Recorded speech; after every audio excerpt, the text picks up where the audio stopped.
ሰላም ክቡራን የታላቁ ማንቸስተር ዩናይትድ ደጋፊዎች እንደምናላችሁልን ዩናይትድ ኢንፎ ወደ እናንተ መድረሱን ጀመረ። በፕሪማች ሪቪው እና እንዲሁም ደግሞ በሮበን አሞሪም ፕሬስ ኮንፈረንስ ነው የተገናኘ ነው። ስለምታደምጡን ቆይታችሁን ከኛ ጋር ስለምታደርጉ ከልብ ነው የምናመሰግነው። ብዙ ጉዳዮች እንነጋገራለን። በፕሪማች ሪቪው ከፓላስ ጋር ነው ጨዋታው የሚከናወነው። ደግሞም በሰለርስ ፓርክ ወደ ምዕራብ ለንደን አቅንቶ ማለት ነው ማንቸስተር ዩናይትድ ወደ ሰለርስ ፓርክ ማቅናት ለማንቸስተር ዩናይትድ በቅርብ ዓመታት ውስጥ ጥሩ አይደለም ወይም ደግሞ መጥፎ ሪከርዶች ይመዘግባሉ። እናም የሮበን አሞሪም ቡድን ከኤቨርተኑ ሽንፈት ሃንጎቨር ለመላቀቅ በጣም ፈታኝ የሚባል ጨዋታ እሁድ ቀን ምሳ ሰዓት ላይ 9 ሰዓት ይጠብቀዋል። ስለዚህ ጨዋታ ብዙ ቁጥሮችን ያነሳን እንነጋገራለን። በጣም ብዙ ቁጥሮችን ማለት ነው። እንዲሁም ደግሞ ሮበን አሞሪም ከጋዜጠኞች ጋር ትናንትና ምሽት 10 ሰዓት ጀምሮ ቆይታ አድርጎ ነበረ። ፓርት ዋንን ኢች ወርድ ለእናንተ እናስቃኛቸዋለን። ስለ ብዙ ጉዳዮች ሀሳብ አንስቷል። በተለይ ጋዜጠኞቹ ከኦሊቨር ግራስነር የ3-4-3 አጫወት ጋር አጫወት ይመሳሰላል፣ ግን ውጤታቸው ይለያያል። ስለዚህ ጉዳይ ጠይቀውት ምላሽ ሰጥቷል። በቲም ኒውስ ወይም ደግሞ ጉዳት ላይ ስላሉ ተጫዋቾች እንዲህ ተጠይቋል። ማቲያስ ኩና፣ ሃሪ ማጉዌር እንዲሁም ደግሞ ቤንጃሚን ሴስኮ መቼ እንደሚመለሱ ጥያቄ ቀርቦለት ነበረ። እንዲሁም ከሰኞው ምሽቱ የኤቨርተን ሽንፈት በኋላ የቡድኑ መንፈስ ምን እንደሚመስልም ጥያቄ ቀርቦለት ነበረ። እነዚህን ጉዳዮች ሌሎችም ተጨማሪ ጉዳዮች ቀርቦለት ምላሽ ለመስጠት ሞክሯል። ኢች ወርድ እንዳልኩት ለእናንተ የምናስቃኛችሁ ይሆናል። ብቻ አብራችሁን ቆዩ። ከምሽጋግራ ሙዚቃ በኋላ ተመልሼ እመጣለሁ። እስከዛ ድረስ እናንተ ላይክ፣ ሰብስክራይብ ማድረጋችሁ አይረሳ። ደግሞም ፕሪማች ሪቪው አይደል የምንሰራው የጨዋታ ግምቶቻችሁን የምታስቀምጡበት ሰዓት ነው። ማንቸስተር ዩናይትድ ከኤቨርተን በሰለርስ ፓርክ እሁድ ምሽት 9 ሰዓት ስንት ለስንት ይጠናቀቃል? ጻፉልን። ስማችሁና የምጽፉበትን ከተማም አያይዛችሁ ብታስቀምጡልኝ በጣም ደስ ይለኛል። በድጋሚ የምትገኙት በተወዳጁ ገጽ ማን ዩናይትድ ኢንፎ ነው። አብራችሁን ቆዩ። ተመልሼ እመጣለሁ።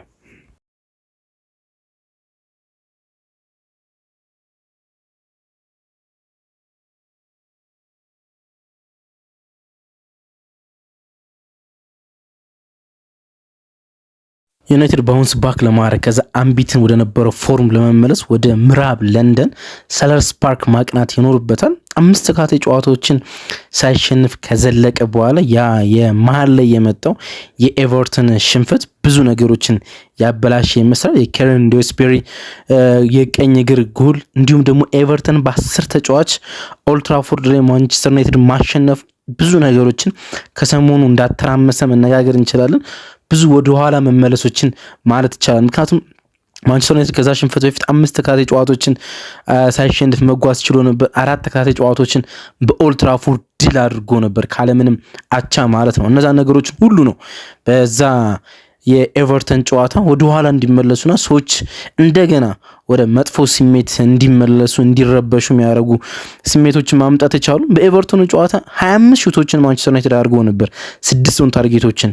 ነገር ግን ኤቨርተኖች 3 ሹት ብቻ አድርገው 1 ኦን ታርጌት አድርገው ያ የኬራን ዴስፐሪ የቀኝ እግር ግሩም ሹት ብቻ በጨዋታ ውስጥ 1 ኦን ታርጌት አድርገው በጨዋታ ውስጥ 3 ነጥብ ይዘው የማንቸስተር ዩናይትድን ፔስ ሙቭመንት ሁሉ ማጥፋት የቻሉት ማለት ነው። ማንቸስተር ዩናይትድ በዚህ ውድድር ዓመት ቶታል 37.1 ኤክስጂ ፌስ አድርጓል።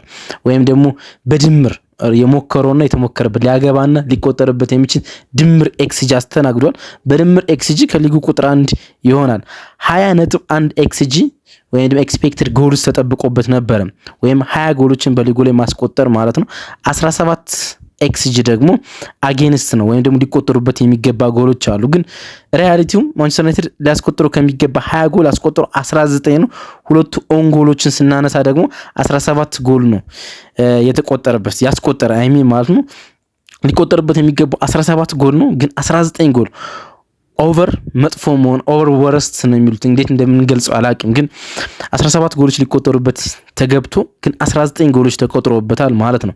አንዳንድ ቁጥሮችን ለመመልከት የሆኑ ፓራዶክሶች የሆኑ ልዩነቶች እንዳሉ መመልከት ወይም መታዘብ ያለብን ይመስለኛል። ለምሳሌ በሊጉ ውስጥ ካሉ 20 ቡድኖች ከፍተኛ አተምፕት ወይም ደግሞ የጎል ሙከራ ያደረገው ሊቨርፑል ነው። ከሊቨርፑል በመቀጠል ሊቨርፑል 184 ሙከራዎችን በሊጉ ላይ ማድረግ ችሏል። ከዛ በመቀጠል ማንቸስተር ዩናይትድ 183 ሙከራዎችን ማድረግ ችሏል። ከሊቨርፑል በአንድ ብቻ አንሶ ማለት ነው። ማንቸስተር ዩናይትድ ካደረጋቸው 183 ሙከራዎች ውስጥ 62ቱ ኦን ታርጌት ናቸው። ኦን ታርጌት በመሞከር ደግሞ በሊጉ ውስጥ ቼልሲ ብቻ ይበልጧል። በ5 ከፍሎ ቼልሲ 67 ኦን ታርጌቶችን በዚህ ውድድር ዓመት በ12 ጨዋታዎች ማከናወን ሲችል ማንቸስተር ዩናይትድ 62 ኦን ታርጌቶችን ማድረግ ችሏል። ግን በጣም መጥፎ ስሜት ከነዚህ ሹቶች ከነዚህ ኦን ታርጌቶች ውስጥ ኮንቨርሽን ሬታችን 10.4 ብቻ ነው። በሊጉ 7ኛ ወረስት ነው ወይም ደግሞ 13ኛ ደረጃ ላይ ይገኛል ማለት ነው። ኮንቨርሽን ሬቱን ስንመለከት ወይም ደግሞ ወደ ጎል የመለወጥ ንጻሬውን ስንመለከት ማለትና ትልቁ ጉዳይ የሚደረገው ማንቸስተር ዩናይትድ የሚሞክራቸውን ጎሎች አታምፕቶች ወደ ጎል የመቀየር ነው። በኤክስጂ የሙከራዎችን ብዛት ስመለከት ነበር 0.15 ነው የአንድ ሙከራ ቫልዩ የማንቸስተር ዩናይትድ ማለት ነውና ያን ከፍ ማድረግ የሚያስፈልግ ይመስለኛል። ቼልሲ፣ አርሰናል በሊጉ ውስጥ ያላቸው ኮንቨርሽን ሬት ስንመለከት የአንድ ሹት ዋጋቸው ከ0.25 ከፍ ይላል። ያ ማለት የሚሞክሯቸው ሙከሮች ጥራታቸውን የጠበቁ መሆኑን መመልከት እንችላለን ማለት ነው። ስለ ፓላስ ጥቂት ነገር ማውራት ያለብን ይመስለኛል። ምክንያቱም በቅርብ ዓመታት ማንቸስተር ዩናይትድ በጣም ሲበዛ ከሚቸገርባቸው ቡድኖች አንዱ ፓላስ ስለሆነ ማለት ነው። ጥቂት ነገሮች እንነጋገር፣ እንደ ማስፈራሪያ እንዳትወስዷቸው። ግን አንዳንድ ቁጥሮች ለማንቸስተር ዩናይትድ መጥፎ ናቸው። ግን ፕሪማች አይደለ እየሰራ የምንገኘው። ስለዚህ ስለነዚህ ቁጥሮች መነጋገር በጣም አስፈላጊ መስሎ ይታየኛል። እንግዲህ በሊጉ ውስጥ በጣም ጥቂት ጎሎች የተቆጠሩባቸው ቤስት ዲፌንስ ያለው ከአርሰናል ቀጥሎ ፓላስ ነው። በዚህ ውድድር ዓመት ፓላስ 9 ጎሎች ብቻ ነው የተቆጠሩበት። አርሰናል የሊጉ መሪ 6 ብቻ ነው የተቆጠረበት። ከዛ በመቀጠል ጠንካራው የተከላካይ መስመር ያለው የፓላስ ኦሊቨር ግራስነር የሚመራው የፓላስ የተከላካይ መስመር ነው።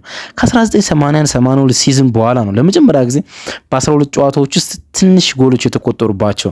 ያን ያህል የኦሊቨር ግራስነር ቡድን በፓላስ ውስጥ ታሪካዊ ቡድን ልትሉ ትችላላችሁ፣ ወይም ደግሞ ከአመታት በኋላ በፓላሱ የተገኘ ቡድን ልትሉ ትችላላችሁ። 14.5 ኤክስጂ ነው ፌስ ያደረጉት ወይም ደግሞ ሊቆጠርባቸው የሚገባ የጎል መጠን 14.5 ብቻ ነው። ግን ከዚህም በላይ ፐርፎርም አድርገው 9 ብቻ ነው የተቆጠረባቸው ማለት ነው። 128 ሹቶች ነው የተሞከሩባቸው፣ 36 ኦን ታርጌቶች ነው የተሞከሩባቸው። ግን 6 ክሊን ሺቶችን ማስመዝገብ ችለዋል።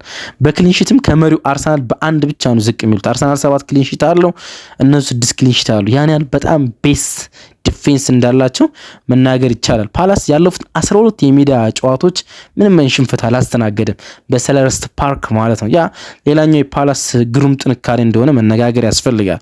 6 ጨዋታዎችን በሰለርስት ፓርክ አሸንፈው 6 ደማቸው ወጥተዋል ማለት ነው። በታሪክ አንዴ ብቻ ይሄ ቡድን ወይም ደግሞ የፓላስ ስብስብ እንዲህ አድርጎ ያውቃል። ወደ 1990 ስኔድ ከፌብሩዋሪ እስከ ዲሴምበር 17 ጌሞችን በሜዳው ሳይሸነፍ የዘለቀበት ጊዜ ነበረ በታሪክ። ከዛ ቀጥሎ ብዙ ጨዋታ ሳይሸነፍ የቆየው ይሄ የኦሊቨር ግራስነሩ 12 ጨዋታ በሜዳው ያልተሸነፈው ቡድን ነውና የኤፍኤ ካፕ ኮሚኒቲ ሺልድ ጨዋታዎችን ያሸነፈ ዋንጫ የበላ ቡድን በአጋጣሚ እንዳልሆነና ፍጹም የተሰራ ቡድን እንደሆነ ማንሳት ይቻላል። ወደ ኋላ እንመለሳለን፣ ተመልሰን እንመለከተዋለን። የሮበን አሞሪም ፕሬስ ኮንፈረንስ ላይ ስለ ፓላስ አጫወትና ስለ ሮበን አሞሪም አጫወት ተመሳስሎት ተጠይቀው ነበርና ሮበን አሞሪም የመለሱት መልስ አለ። ነገሮችን ለማስረዳት የሞከሩበት መንገድ እሱን እንመለከተዋለን። በተቃራኒው ዩናይትድ እንግዲህ አንድ ተቃርኖ ለማንሳት ነው። እንግዲህ በሜዳቸው ፍጹም አይሸነፉም ብለናል። ዩናይትድ ደግሞ ከሜዳው ውጭ ባለፉት 11 የሊግ ጨዋታዎች አንድ ብቻ ነው ያሸነፈው። ባለፈው ወር ሊቨርፑልን 2-1 ያሸነፈበት ማለት ነው። ከዛ ውጭ 4 አቻ 6 ሽንፈቶችን ከሜዳው ውጭ ማንቸስተር ዩናይትድ አስተናግዷል ማለት ነውና ከሜዳው ውጭ በጣም መጥፎ የሆነው ማንቸስተር ዩናይትድ ከሜዳው ደግሞ በጣም ጥሩ የሆነው ፓላስ ጋር ነው ጨዋታው የሚከናወን ማለት ነው። ግን ደግሞ ይህን ጨዋታ ማሸነፍ ለሮበን አሞሪም እና ለማንቸስተር ዩናይትድ ስቴትመንት ነው። ወደ መጥፎ ጊዜ ከነዚህ 5 ሳምንታት በፊት ከነበረው የሊጉ ጅማሩ ላይ የነበሩ መጥፎ ስሜቶች አሉ አይደለ? የሮበን አሞሪም ይሰናበት፣ ይሄን ቡድን ከዚህ በላይ ማሻሻል አይችልም፣ የተጫዋቾች ሜንታሊቲ ወደዛ መንፈስ ቡድኑ እንዳይመለስ ይሄን የሰለርስ ፓርክ ጨዋታ ማሸነፍ ግዴታ ሚል ይመስለኛል። ልክ እንደ ሰንደርላንድ ማለት ነው። በሰንደርላንድ ጨዋታ ላይ ማንቸስተር ዩናይትድ ነጥብ እንደሚጥል ተገምቶ ነበር፣ ግን ያን ጨዋታ አሸንፈዋል። ይሄን ጨዋታ ማሸነፍ ልክ 3 ነጥብ እንደማግኘት ብቻ ሳይሆን ስቴትመንት ዊን ሆኖ ሊመዘገብ እንደሚችል ማንሳት ይቻላል። ደግሞም ጨዋታው በለንደን ነው፣ በምዕራብ ለንደን ማለት ነው። ዩናይትድ ደግሞ ወደ ለንደን ማምራት እምብዛም እሺ የሚሉ አይመስልም። ካለፉት 26 የለንደን ጨዋታዎች ውስጥ 3ቱን ብቻ ነው ማሸነፍ ይቻላል። በ7ቷቸው ወጡ፣ በ16ቱ ሽንፈትን አስተናግዷል ማለት ነው። ወደ ለንደን በተጓዘባቸው ማለት ነው። እንዳልኳችሁ ደግሞ ክሪስታል ፓላስ ምዕራብ ለንደን ላይ የሚገኝ ቡድን ነው። ኦሊቨር ግላስነር 5 ተከታታይ ጌም በሁሉም ውድድሮች ያለማሸነፍ ጉዟቸውን ስታርስቡርግ በፈረንሳይ ቡድን በኮንፈረንስ ሊግ አቋርጧቸዋል። 1-0 ሲመሩት የነበረው ቡድን ካምባክ አድርጎ 2-1 አሸንፏቸዋል። በሁሉም ውድድሮች 5 ተከታታይ ጨዋታዎችን አልተሸነፉም ነበር። 2 የኮንፈረንስ ሊግ 3 የፕሪሚየር ሊግ ጨዋታዎችን ግን አሁን ስታርስቡርግ ያን ማቆም ችሏል። አሁን የተሸነፈ ሜንታሊቲ ያለው ፓላስ ነው የሚያስተናግዱት ማለት ነው ሩበን አሞሪም። ስለዚህ ማሸነፍ ፓላስ በተመሳሳይ ስሜት ውስጥ እንዲቆይ ማድረግ በጣም አስፈላጊ መስሎ ይታየኛል። የእርስ በርስ ግንኙነታቸውን በጥቂቱ እስኪ እናንሳ። ካለፉት 4 ግንኙነት ፓላስ 3ቱን ማሸነፍ ችሏል። አንዱ ደግሞ በአቻ ውጤት ነው የተጠናቀቀ። ያለፉት 4 የሊግ የፓላስና የዩናይትድ ግንኙነቶች በፓላስ ከፍ ያለ የማሸነፍ ንጻሬ ውስጥ ነው የሚገኙ። ይህ ካለፉት 30 ጨዋታዎች እንኳን ይልቃል። ባለፉት 4 ግንኙነቶች ካሏቸው ማለት ነው። ያለፉት 4 ግንኙነቶች ትታችሁ ወይም ደግሞ 2 ዓመታቶችን ትታችሁ ከዛ ውጭ ያሉትን 30 ጨዋታዎች ወይም 15 ዓመታት ወደ ኋላ ብትቆዩ ማንቸስተር ዩናይትድ በ3 ብቻ ነው የተሸነፈ። 6 ወጥቶ 21 ማሸነፍ ችሎ ነበር። አሁን ግን 3 ፓላስ ማሸነፍ ችሏል ማለት ነው። 3 ሽንፈት ማንቸስተር ዩናይትድ ማስተናገድ ችሏል ማለት ነው። ከ1991 እስከ 2021 ፓላስ በሜዳው ሰለረስት ፓርክ ማንቸስተር ዩናይትድ አንድ ጊዜ አላሸነፈም ነበር። ደግሞ አለው ይሄን ቁጥር ከ1991 እስከ 2021 ፓላስ ማንቸስተር ዩናይትድን በሰለርስ ፓርክ አሸንፎ አያውቅም ነበር። አሁን ግን ከመጨረሻ 4 የሰለርስ ፓርክ ጨዋታዎች 2ቱን ፓላስ ማሸነፍ ችሏል፣ 2ቱን አቻ ወጥቷል ማለት ነው። በጣም ብዙ ዓመት የቆየ ዳታ ነው እንግዲህ እየተነጋገርን የምንገኘው ማለት። በእነዚህ ሁሉ ዓመታት ፓላስ ማንቸስተር ዩናይትድን ሳያሸንፍ ቆይቶ በቅርብ ዓመታት ግን እንዴት ዩናይትድን ደጋግሞ እያሸነፈ እንደሆነ ይሄ ቁጥር የሚያሳየን ይመስለኛል። መጥፎ ቁጥር ነው። ሩበን አሞሪም በጣም መጥፎ አንዳንድ ሪከርዶችን በቅርብ ሳምንታት ውስጥ ሲያስተካክል ነበር። ይሄኛውም እንዲሁ መስተካከል የሚገባው ቁጥር ይመስለኛል። ዩናይትድ ያለፉትን 4 ጌሞች ፓላስ ላይ ግብ አላስቆጠረም። መጥፎ ሪከርድ ደግሞ ይሄኛው ይመስለኛል። 4 ጨዋታዎች ማለት ሰለርስ ፓርክ ኦልድ ትራፎርድ እያልን ባለፉት 2024-25 2023-24 ሁለቱ ሲዝኖች ላይ ማንቸስተር ዩናይትድ ፓላስ ላይ ጎል አላስቆጠረም። በ4 መርሃ ግብሮች ላይ አንድ ቡድን ላይ ማንቸስተር ዩናይትድ ጎል ሳያስቆጠር የተጓዘው 2 ቡድኖች ላይ ነው። 1920 እስከ 1922 ብላክበርን ሮቨርስ ላይ እንዲሁም ደግሞ 1971 እስከ 1973 ኤቨርተን ላይ ጎል ሳያስቆጠር ተጉዟል። ከዚህ በኋላ ከፍተኛው ፓላስ ላይ አሁን በቅርብ ዓመታት ያላስቆጠረው ጎል ነው ማለት ይቻላል። ያን ያህል አሁን ጎል ለማስቆጠር ፓላስ ላይ ምን ያህል እንደተቸገረ የሚያሳይ ዳታ እንደሆነ መነጋገር ያስፈልጋል። ወደ ሩበን አሞሪም ጋዜጣዊ መግለጫ እናምጣ። እንግዲህ ብዙ ጊዜ እንደምነግራችሁ ሩበን አሞሪም በማንቸስተር ዩናይትድ ድረገጽ ፓርት 1 እና ፓርት 2 ብሎ ነጣጥሎ የሩበን አሞሪም ጋዜጣዊ መግለጫ ነው ፖስት የሚያደርግ ለአድማጮች። እሱን ለእናንተ ለማቅረብ አስቸጋሪ ነው። ስለዚህ መጀመሪያ የሚወጣውን ወይም መጀመሪያ ሪላይዝ የሚደረገውን ፓርት 1 ፕሬስ ኮንፈረንስ ነው ወደ እናንተ የምናቀርበው ማለት ነው። ፓርቱ ደግሞ ጨዋታው ሊቀርብ ጥቂት ሰዓታት ሲቀሩ ነው ማንቸስተር ዩናይትድ በይፋዊ ገጹ ላይ ፖስት የሚያደርገው። ስለዚህ ለእናንተ ለማድረስ ያኛው በጣም አስቸጋሪ ነው። ግን ፓርት 1 ኢች ወርድ እያንዳንዱ ቃላት እስከተጠየቀበት ወርድ ድረስ ለእናንተ ለማድረስ እንሞክራለን ማለት ነው። ጥያቄ ከባለፈው የኤቨርተን ጨዋታ በኋላ ስላለው ስሜት ነው ሩበን አሞሪም መጠየቅ የቻለው። ጋዜጠኛው ሩበን ብሎ ጀመረ። ሰኞ ዕለት በሰጠው ፖስት ማች ፕሬስ ኮንፈረንስ ላይ ቡድን ከምትፈልገው ቦታ በጣም ርቆ እንደሚገኝ ተናግረሃል። ባለፈው ዓመት ክረምት ላይም እንደዚህ አይነት ስሜቶች ስትናገር ነበረ። አሁን በሳምንት አንድ ጨዋታ ስላለው አድቫንቴጅ ስትነግረን ከቆየ በኋላ ጨዋታዎችን ለማሸነፍ እየተቸገርክ ነው የምትገኘው ብሎ አንድ ጋዜጠኛ ጠየቀውና ሩበን አሞሪም በክለባችን ውስጥ ተመሳሳይ ነገር ነው ያለ። ምክንያቱም ባለፈው ዓመት እያንዳንዱ ጨዋታ ሁልጊዜ ማሸነፍ ነበረብን። እናም ብዙ ነገሮችን ወሰድን፣ ብዙ ትችቶችም ደረሱብን። ምክንያቱም ጨዋታዎች እያሸነፍን አይደለም። አሁንም እነዛ ትችቶች የሚገቡን ይመስለኛል። ስለዚህ በክለባችን ውስጥ ምንም ሰበብ የለም። ስለ አውሮፓ ውድድሮች አስቀድሜ ተናግሬ ነበር። ባለፈው ዓመት በአውሮፓ እያለን ተመሳሳይ ነገርም ተናግሬ ነበር። እናም በዚህ ዓመት ተመሳሳይ ነገር እላለሁ። በአውሮፓ ውስጥ አለመሆን ያለውን ጥቅምና ጉዳት ለማስረዳት ሞክሬያለሁ። ያው ጥቅምና ጉዳት ብዙ ጊዜ እንደተናገረው በሳምንት አንድ ጨዋታ ማድረግ ለሪከቨር ለመዘጋጀት ጥቅም እንዳለው፣ ጉዳቱ ደግሞ ላይ ብዙ ተጫዋቾች አለማስፈረም፣ በአውሮፓ ውድድሮች ላይ አለመገኘት፣ ከፋይናንስም ተጫዋቾችን አለማግኘት፣ ይሄ ፊርማ ላይ አለማግኘት እንደጎደው ሲናገር ነበርና ስለዚህ ምንም ሰበብ የለም ማለት ባለፈው ዓመት ወይም በዚህ ዓመት ሁልጊዜም ጨዋታዎችን ማሸነፍ አለብን፣ ያን እያረግን አይደለም። ስለዚህ ብስጭቶች ይገቡናል ሲል ተናገር። ታዲያ ቡድን አሁን ባለበት ቦታ ስለተገኘ ቅር ተሰኝተሃል አሉት። እንዴት ዲስአፖይንት ሆናል እንዴ አሉትና እንዴት ዲስአፖይንት እንደማይሆን አይገባኝም፣ ደስ ሊሉ አይገባም አይደል? እና ዲስአፖይንት ሆናል ብለው ጠየቁት። ጨዋታዎችን ስመለከት ተጨማሪ ነጥቦች ሊኖሩን ይገባል ብዬ አስባለሁ፣ ወይም ደግሞ አንዳንድ ጨዋታዎች ከዚህ የተሻለ ነጥብ ማግኘት ነበረብን ብዬ አስባለሁ። አንዳንድ ጨዋታዎች መቆጣጠር ስላልቻልን፣ በአንዳንድ ጨዋታዎች ደግሞ አድቫንቴጆችን አግኝተን ስለነበረ እናም ያን ቁጥጥር መጠቀም ስላልቻልን በጣም እናደዳለሁ። ስለዚህ ጨዋታዎችን ስመለከት ደግሜ ስመለከት ተጨማሪ ነጥቦችን ሊኖሩን ይገባ ነበር እና ያን በጣም በሚያሳዝን ሁኔታ አጠናል። በጣም በሚያበሳጭ ሁኔታ በተለይ በመጨረሻ የኤቨርተን ጨዋታ ማሸነፍ የሚገባን አድቫንቴጅ አጠናል ሲል ሩበን አሞሪም መናገር ቻለና ሌላኛው ጋዜጠኛ ሰኞ ዕለት በሁሉም ሰው ፊት ላይ ያለውን ብስጭት ማየት ችለናል። በጣም ዝቅ ያለ ስሜት ነበር። ወደ መጥፎ ጥልቅ ወደ ነሱ ስሜት ውስጥ እንዳይገቡ እንዴት ነው የምታቆማቸው ብለው ጠየቁት። ይሄ የሜንታሊቲ ጥያቄ ነው። ቡድንን በምን ያህል ነው የምትታደገው? ወይም ደግሞ ይሄ የድብርት ስሜት ውስጥ እንዳይገባ፣ የመሸነፍ ስሜት ውስጥ እንዳይገባ ምንድነው የምታደርገው ብለው ጠየቁት። በዚህ ሳምንት እንደገና መጀመር አለብን እንደ አዲስ አለ። ነገሮች በጣም ከባድ ናቸው አለ። ሳምንት በነገሮች መቋቋም ከዛ ሽንፈት መውጣት በጣም አስቸግሮን ነበራል እና ከባድም ነበራል። ነገር ግን ሂደቱ መቀጠል አለብናል። ለቀጣዩ ጨዋታ መጓዝ አለብን። በተለይም በዚህ ዓመት በሊጋችን ሁሉም ነገር በፍጥነት ሊለወጥ እንደሚችል መረዳት አለብን አለ። በሊጉ ውስጥ ያለ የሆኑ ናሬሽኖች ሲለወጡ ተመልክተናል። ሊቨርፑል የመጀመሪያ 7 ጨዋታዎች በሁሉም ውድድሮች በሊጉ ደግሞ 5 ተከታታይ ጨዋታዎች ሲያሸንፍ የዋንጫው ባለቤት በዚህ ውድድር ዓመትም ዲፌንዲንግ ሻምፒዮን እንደሚሆን በእርግጠኝነት መናገር ይቻል ነበር። ከዛ በኋላ የገባበትን ትርምስ እንመለከታለን ምናምን። አርሰናል በሆኑ ሳምንታቶች 2-3 ጨዋታዎች ሲያሸንፍ ዋንጫ የሚበላ አይመስልም። አሁን ደግሞ አርሰናል ፍጹም ቡድን አስመስለው የሚያቀርቡት ቡድኖች አሉ። እንደዚህ አይነት ትርክቶችን እንሰማለን አይደል? እና ሩበን አሞሪም ለመግለጽ የሞከረው እሱ ነው። በሊጋችን ብዙ ነገሮች በፍጥነት ይለወጣሉ ያለው ማለት። ስለዚህ እንደገና እንደ አዲስ እንጓዛለን፣ በሚቀጥለው ጨዋታ ላይ ፎከስ አድርገን እንዘጋጃለን ሲል ጠየቀው። አንድ ጋዜጠኛ ከነዚህ 2 ጥያቄዎች በኋላ ወደ ቲም ኒውስ አመራና ማቲያስ ኩኛ፣ ሃሪ ማጉዌር እሁድ ይገኛሉ ወይስ አይገኙም ብትነግረን አለው። ከሴስኮ ጋር ደግሞ ያለን አፕዴት ብታሳውቀን ሲል ጠየቀው። ሴስኮ በሚቀጥለው ሳምንት ይመለሳል ብሎ ጠየቀው። አይ አለ ሩበን አሞሪም፣ ሴስኮ ትንሽ ተጨማሪ ጊዜ ይወስዳል፣ ሃሪም እንዲሁ አለ። ሃሪ ማጉዌር ነው። ማቲያስ በሚቀጥለው ጨዋታ እንደሚደርስ ጠብቃለሁ አለ። በሚቀጥለው ጨዋታ ያለው ሐሙስ፣ ማክሰኞ፣ ሮብ፣ ሐሙስ የፕሪሚየር ሊግ ጨዋታዎች አሉ። ማንቸስተር ዩናይትድ ሐሙስ ከዌስትሃም ጋር ጨዋታ ያደርጋል። ለዛ ጨዋታ ይመለሳል። በዚህኛው ጨዋታ ግን አይመለስም ሲል ነው የተናገረ። እኛ ትናንትና በሰራንላችሁ ቲም ኒውስ እና ኢንጁሪ አፕዴት ላይ ማቲያስ ኩኛ እንደሚመለስ ተናግረን ነበረ። ለዛ በጣም ትልቅ ይቅርታ ጠይቃለሁ።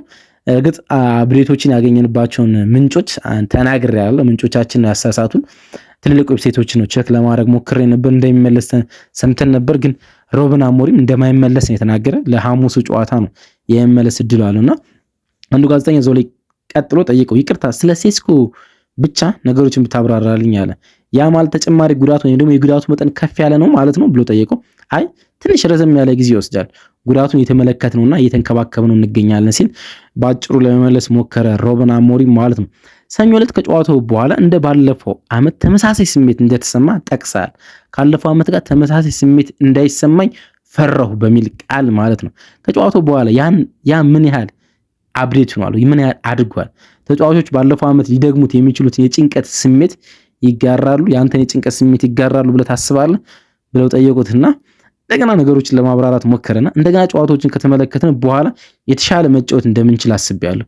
በጨዋታው የተሻለ መሆን እንችል ነበረ። በዚያ ጨዋታ ውስጥ በተከሰቱ ነገሮች ሁሉ ያንን ጨዋታ ማሸነፍ እንደነበረብን በድጋሚ ታዝቤያለሁ። ስለዚህ ጨዋታዎችን የማሸነፍ አጣዳፊነት ሊሰማን ይገባል። በፍጥነት ጨዋታዎችን ወደ ማሸነፍ ሪትም ውስጥ መግባት አለብን። ጨዋታዎችን ካላሸነፍ በክለቡ ዙሪያ ውስጥ ምን ሊፈጠር እንደሚችል አናቅም። ስለዚህ ያንን ካወቅነው ሁሉም ነገር በትክክለኛው መንገድ ማከናወን ነበረብን። ግን እንደገና ያንን አጠናል። ያን ፎከስ ያን ትኩረት አጠናል። ያንን መለወጥ አንችልም። ግን አሁን በሚቀጥለው ጨዋታ ላይ ብቻ ፎከስ ማድረግ ይጠበቅብናል ሲል ነው ሩበን አሞሪም ለጋዜጠኞች ማስረዳት የሞከሩ። ዩናይትድ ያጋጠሙትን የሜዳ ውጭ ችግሮች፣ የሜዳ ውጭ ማለት አዌይ ጨዋታዎችን ለማሸነፍ በጣም ተቸግሯል ማንቸስተር ዩናይትድ። ባለፉት 11 ጨዋታዎች አንድ ጊዜ ብቻ ከሜዳቸው ውጭ አሸንፋቸዋል። ቅድም አንስተናል፣ ሊቨርፑሎች አሸነፉን ማለት ነው። ለዚህ ምን ያህል መፍትሄ አለ? ይህንን ለመፍታት ምን እያደረክ ነው ብለው ጠየቁትና ተጫዋቾች በኖቲንጋም ፎረስቱ ጨዋታ እንዲሁም በቶተንሃም ሆትስፐር ጨዋታ ጨዋታውን ኮንትሮል ለማድረግ በጣም ተቸግረው እንደነበረ ለመግለጽ ሞከረና የሁለቱን አዌይ ጨዋታዎችን ባህሪ እንዲሁ ለማስረዳት ነው ሩበን አሞሪም የሞከረው ማለት ነው። እነዚህን ጨዋታዎች ከተመለከቱ ለማሸነፍ እዚያ ወይም ደግሞ በዛ ጨዋታዎች ለማሸነፍ ሁሉም ነገር ነበረን፣ ግን ጨዋታውን ኮንትሮል ለማድረግ አልቻለም። ትንሽ ዝርዝር ጉዳዮች ዲቴልሶች ብዙ ነገር አሳጥቶናል። ከዚህም በፊት በዚህ ዓመት በሜዳ ውስጥ ስንጫወት በጣም ጠንካራ ነበርን፣ ከሜዳችን ውጭ ግን ያናጠናል። ኤቨርተን በሜዳችን ነው ሁሉንም ጥንካሬያችን የቀማን እና ከሜዳችን ውጭ በሜዳችን የምናሸንፋቸውን ጨዋታ መንገድ ውስጥ መጓዝ አለብን። ያን መድገም አለብን። ብዙ ችግሮች አሉብን። እየተሻሻለ እንደሆነ ይሰማኛል። እንዳልኩት ከሜዳ ውጭ ባሉን ጨዋታዎች ነገሮችን አድቫንቴጆችን እና ዲቴሎች ላይ መጠንቀቅ እና ለማሸነፍ ጨዋታዎችን እያንዳንዱን ደቂቃዎች በትኩረት መጫወት ያስፈልገናል። ያን ማድረግ እንዳለብን እናውቃለን ሲል ነው ሩበን አሞሪም ለመግለጽ የሞከረው። ሌላ ወሳኝ የሆነ ጥያቄ ለሩበን አሞሪም ቀረበ። በጣም ወሳኝ። ሩበን አሉትና ፓላስ የተለየ ክለብ ነው፣ ለዩናይትድ የተለየ ጫናና ፈተና ይሰጣል። ነገር ግን በግልጽ እንደምንመለከተው ኦሊቨር ግላስነር ብዙ ስኬትን አስመዝግቧል።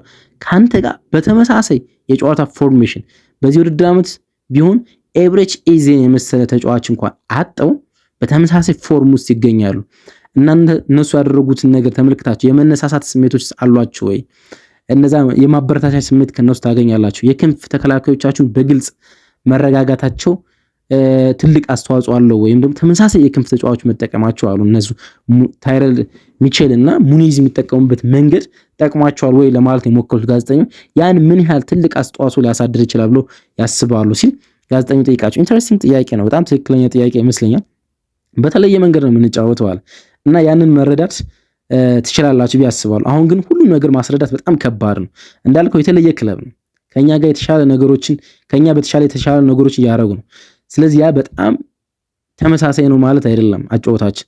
አንድ ጥያቄ ልጠይቃችሁ እወዳለሁ። 4-3-3 የሚጫወቱ ቡድኖች ሁሉ ተመሳሳይ ያጫወታ መንገድ አላችሁ ብላችሁ ታስባላችሁ?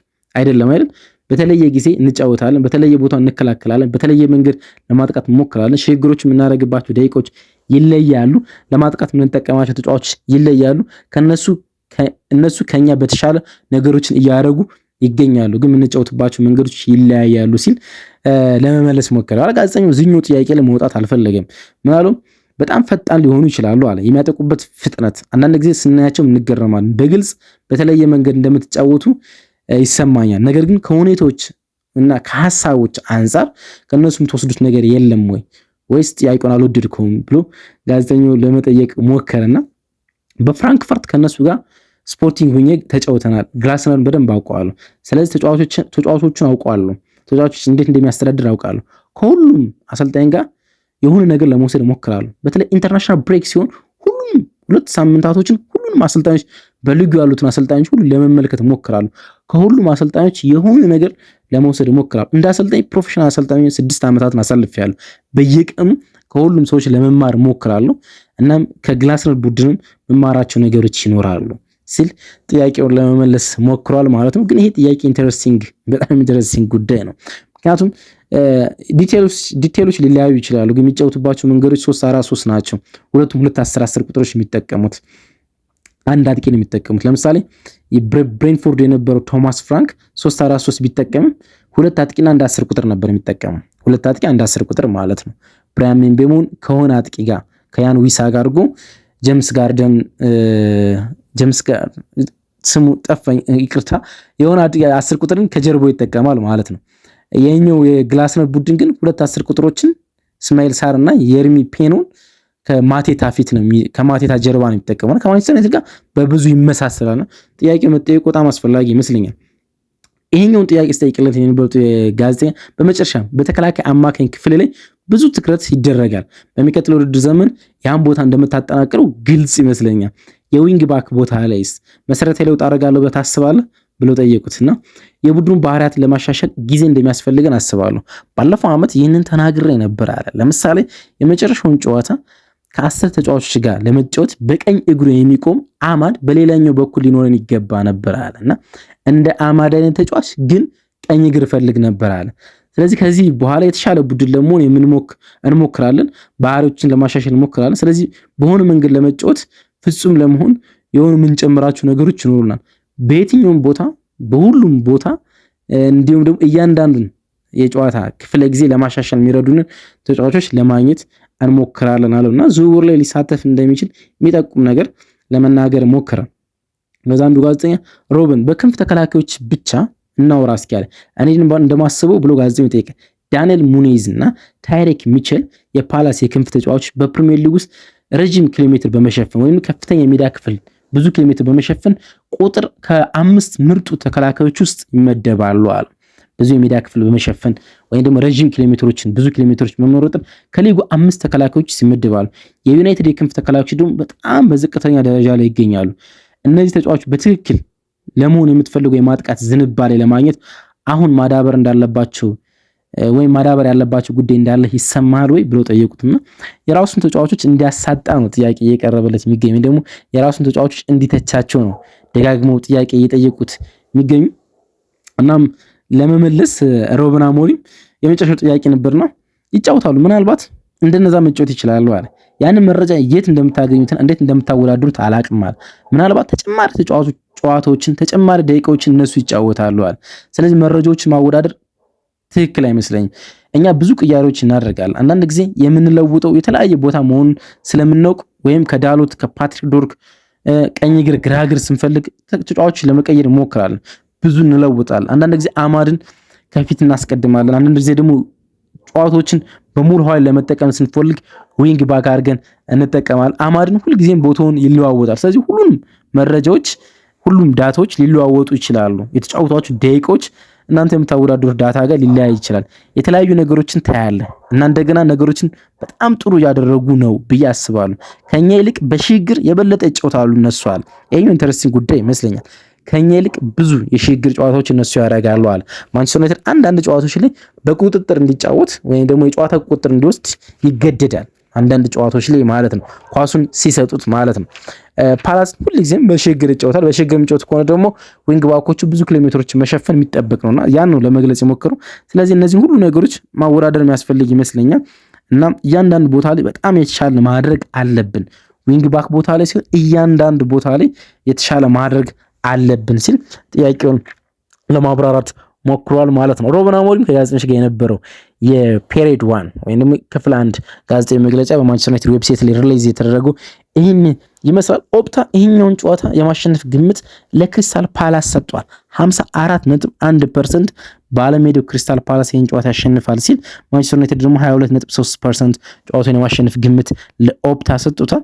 ጨዋታው በአቻ ውጤት የሚጠናቀቅ ዕድሉ 23.6% ነው። በመጨረሻ በጨዋታው ውስጥ ሊኖር የሚችለው ፕሪዲክት ላይን አፕ ለእናንተ እናስቀኝና የእናንተ ግምታዊ ውጤት የምታስቀምጡበት ሰዓት ላይ እንድረስ ማለት ነው። ሴሌመንስን በግብ ጠባቂነት ይኖራል። ሌኒ ይሮ እንዲሁም ማቲያስ ዲሊትና ሉክ ሾ የማንቸስተር ዩናይትድ የመጨረሻ ሴንተር ባኮች ይሆናሉ። ሊሳንድሮ ማርቲንስ በሆኑ የጨዋታ ክፍለ ጊዜ ውስጥ ተቀይሮ እንደሚገባ ተስፋ እናደርጋለን። ማዝራዊና እንዲሁም ፓትሪክ ዶርክ በዊንግ ባክ ቦታ ላይ ይኖራሉ። ካስሜሮና ብሩኖ ፈርናንዴስ የማንቸስተር ዩናይትድ ሁለቱ 6 ቁጥሮች ሲሆኑ ከአጥቂው ጀርባ እንግዲህ አጥቂ ይሆናል ብለን የምንጠብቀው ሜሰን ማውንት ነው። ከጆሹዋ ዚርክዚ በላይ ሜሰን ማውንት በዚህኛው ጨዋታ ይጀምራል ብለን እንጠብቃለን። ከሱ ጀርባ አማድ ዲያሎና ብራያን ምቤሞ ይኖራሉ ብለን እንገምታለን። እናንተስ የጨዋታ ግምቶቻችሁን አስቀምጡልን። ማንቸስተር ዩናይትድ ከክሪስታል ፓላስ እሁድ ቀን 9 ሰዓት ፈረንጆቹ እንደሚሉት በምሳሳት ጨዋታውን ማን ያሸንፋል? ግምቶቻችሁን አስፍሩልን። ግምቶቻችሁን ስታስቀምጡልን ከየትኛው ከተማና ስማችሁን አያይዛችሁ ብታስቀምጡልን በጣም ደስ ይለኛል። ፖስት ማች ሰኞ ማለዳ ተሰራ ስሞቻችሁን ለማንሳት እሞክራለሁ ማለት ነው። አብራችሁን ስለቆያችሁ ከልብ እናመሰግናለን። ቀናችሁ ብሩህ ይሁን ባይ